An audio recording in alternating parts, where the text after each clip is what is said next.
in this day and age, you really need to be pragmatic. You really need to be ambitious. So that, I would argue, is the superpower of content marketing now in 2026 coming forward. So that is what we're talking about today. Welcome to the Content Universe. I'm Mikkel Svold. Yeah, let's get inside.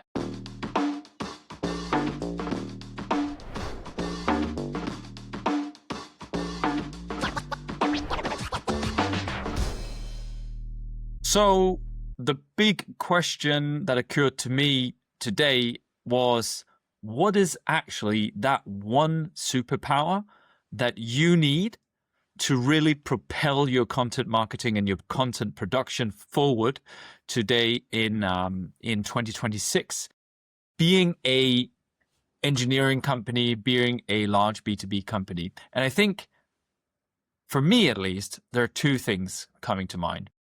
You need to be ambitious, overly ambitious, and you need to be super pragmatic.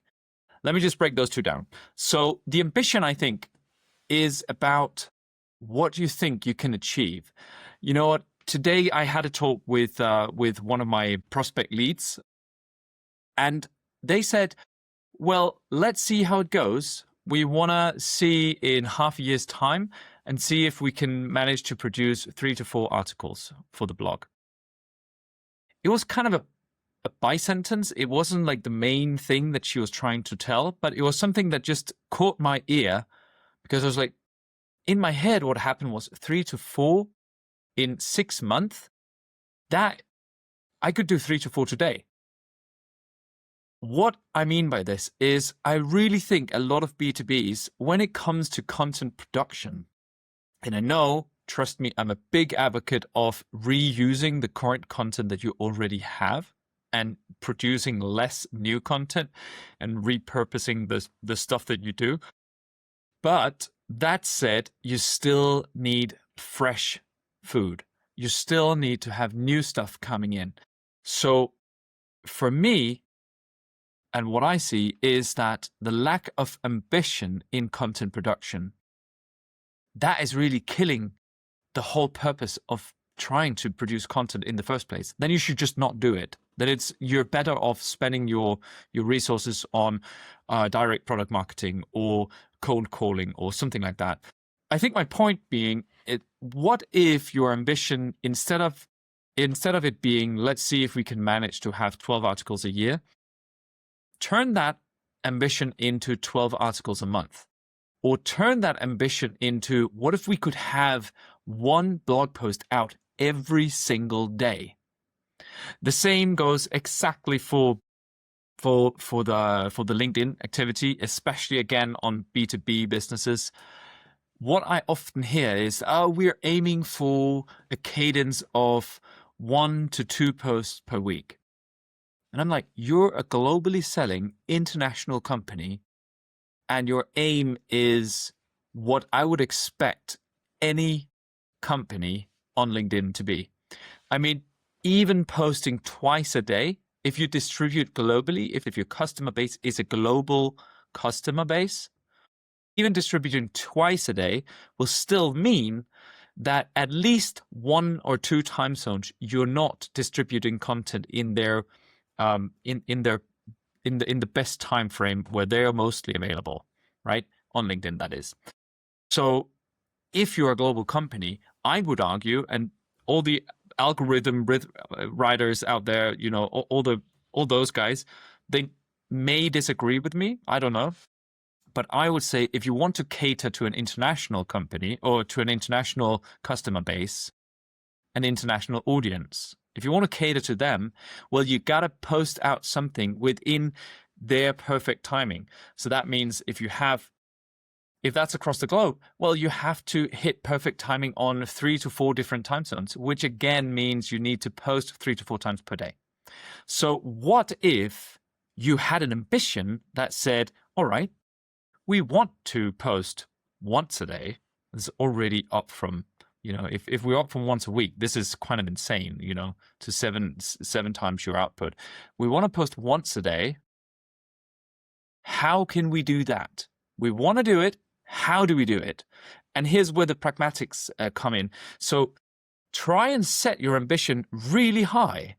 Because when you have that, I think the constraints that the rest of the organization puts to you, the resource constraints, the constraints on software limitations, all those kind of things, the constraints of AI right now, all of that can always tear you down a little bit. It can always go down to, okay, we didn't actually manage once a day. We managed, 5 times a week. Well, good on you.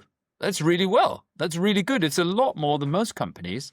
So I really think that you want to be super ambitious with what you can achieve, and then let the constraints kind of deal with the lesser ambition, or to let them lessen your ambition. And that being said, let's say that you say to yourself, you want to write 1 blog post per day.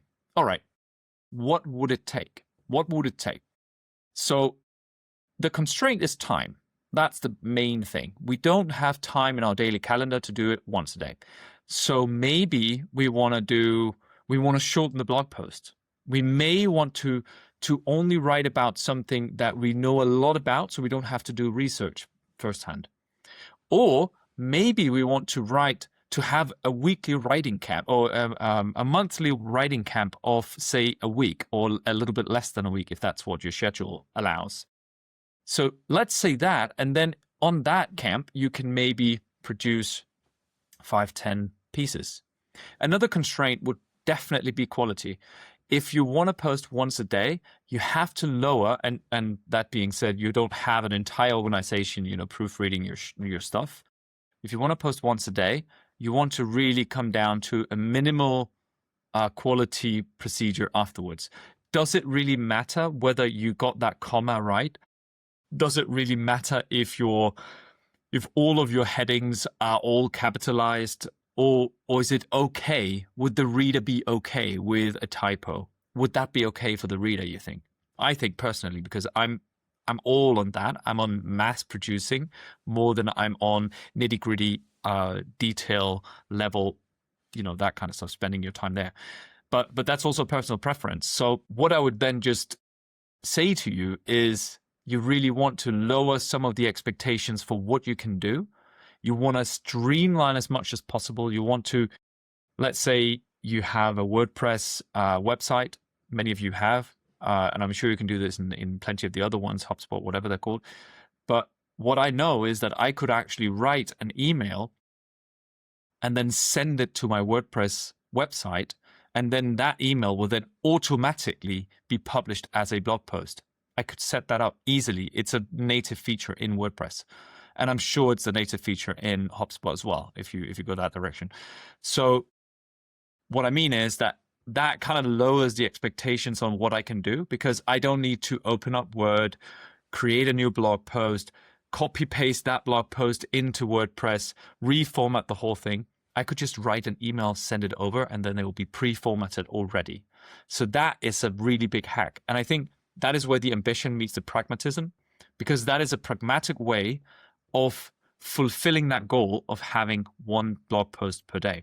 So that's just for the blog post. It could be a daily podcast. I have the daily podcast. This exact podcast that you're hearing used to be a daily podcast. How do you do that? Well, you have a home studio set up where you can do it. So this microphone is attached to my desk all the time. This light I have here lighting my face up so I don't have too many wrinkles. It's there all the time, and I just need to flick a switch and then it's on. That's it. I don't post-edit this. That's another big thing, because editing and post-production takes so much time. So I think it's better to push it out than getting lost in post-editing and then not having anything out in the end, because the resources will just explode, for me at least. So that is a hack as well. And in terms of what I talk about, I think a big hack here is, if you want to do, let's say, a daily podcast, instead of trying to be all strategic and all, well thought out about the topics that you talk about, sit down with a pencil, write down one thing that you did today that you think that you can teach the audience, one thing, and then, do the bullets. You can see mine here is right here. So these are my bullets for today's episode. So that means I have a headline. I have 3 bullets. Okay, these are the learnings that I think I want to convey. Here's the story I want to convey. That's it. This took me literally 15 seconds to create. And then here I am talking into the camera already, or talking into the microphone already. So that is a way of pacing up your production of, say, a podcast. And again, you could do the exact same thing if you want to write on LinkedIn once a day. Instead of having to sit down and do all these really thoughtful posts, you're very critical because is this clever enough, or is it well proofwritten enough? Instead, what about you just sit down, jot this list down that I'm showing on the camera right now, jot it down and say, okay, I've done this today. If I'm a year ahead of some of the people listening, I would teach them these 3 things derived from what I did today. Okay, those 3 things. Do your LinkedIn post on that. Just write that down.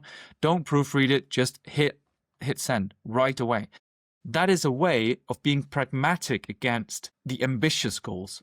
And that's a way that at least it works for me, and I'll really recommend it for you guys out there also. So try and be super ambitious. Try and say, what if we really want to have a blog post per day? I know that we have just one person in marketing and you're doing the brochures all the time. But what if that's still the ambition? What if we don't lower that expectation? How can we then come to do that? What are the means to do that? What are the shortcuts that we need to take? What are some of the compromises that we need to make? I think that is a very healthy discussion, and especially coming into a year where AI content is going to take over even more than is already done. It's only a year or 2 ago I read a report from Europol that said that in 2026, they estimate that around 90% of all content on the internet will be artificially created. So you're up against high competition. You're up against something really hard, and you are up against someone who makes 50 posts a day. That's your competition. You're up against an AI bot that sits and does your subject matter podcast. That's what you're up against. They do 1 episode per day because it's an AI and they're just relentless. You can't do anything about it. The only thing you can do is maximize your own output, put your own personality into it, and then that is going to hopefully create those rings in the water that will then come back eventually. So you get something out of your efforts. I think that, ladies and gentlemen, is my point for today. So your superpower, according to yours truly, your content superpower is being overly ambitious and then combine that with an ultimate pragmatism that then solves how can you fulfill that ambition no matter what. That is your superpower, and I hope you'll consider. Let me know what you think. If you think I'm completely wrong, or if you have some other brilliant superpower in mind, let me know either in the comments or send me an email on podcast@montanus.co. And that was montanus@co. All right. Thank you so much for listening in, ladies and gentlemen. And of course, my dear content astronauts, let's see each other on another planet in the content universe.